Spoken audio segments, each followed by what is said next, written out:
Okay, in the fairy tale, the Billy Goat Gruff used paper planes to communicate with each other and warn each other about the troll.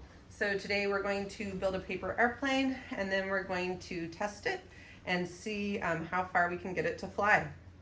So start with a regular piece of paper. You're gonna fold it in half.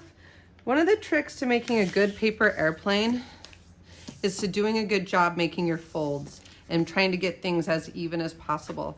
So I really matched up my corners, and then when I fold it, I take my thumb and I push along to make the crease really strong. And I'm gonna unfold it. Then I'm gonna pull down the corners to meet the line.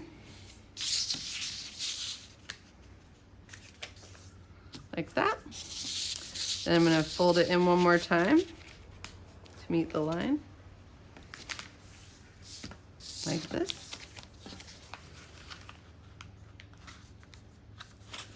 Each time I'm really sealing those creases.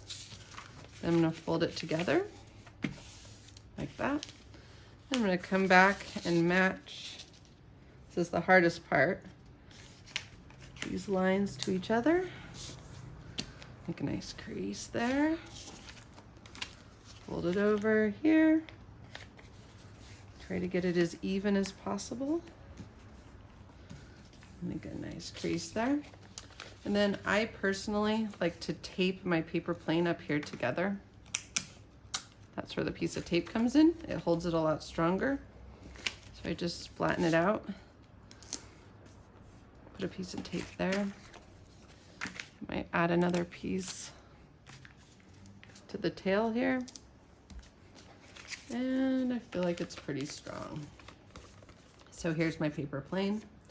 The trick when you are trying to throw a paper plane is don't try to throw it like up in the air. Try to throw it straight. So you're throwing it like straight like this.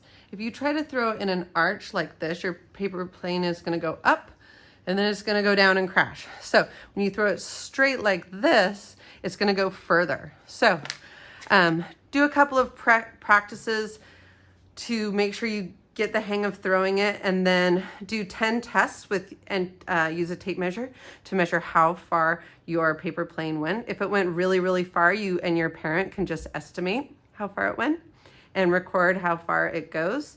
And then you might even want to take it to the next step, which is try throwing it with the wind so that the wind is blowing behind it and pushing the plane. And then try throwing it against the wind or into the wind. So if the wind is coming this way, you're blowing into it, and see what happens there. That's just a fun bonus test. I hope you have fun flying your paper airplane, and have a good day. Okay, I wanted to show you how to throw your paper airplane. So like I said earlier in the video, if you throw it like aiming up like this, like you want it to go high, it's gonna go up and then it's gonna come down. If you throw it straight, try to keep the top of the plane as even and level as you can as you throw it. You're gonna get a lot more distance than if you throw it up in the air. Okay? Have fun.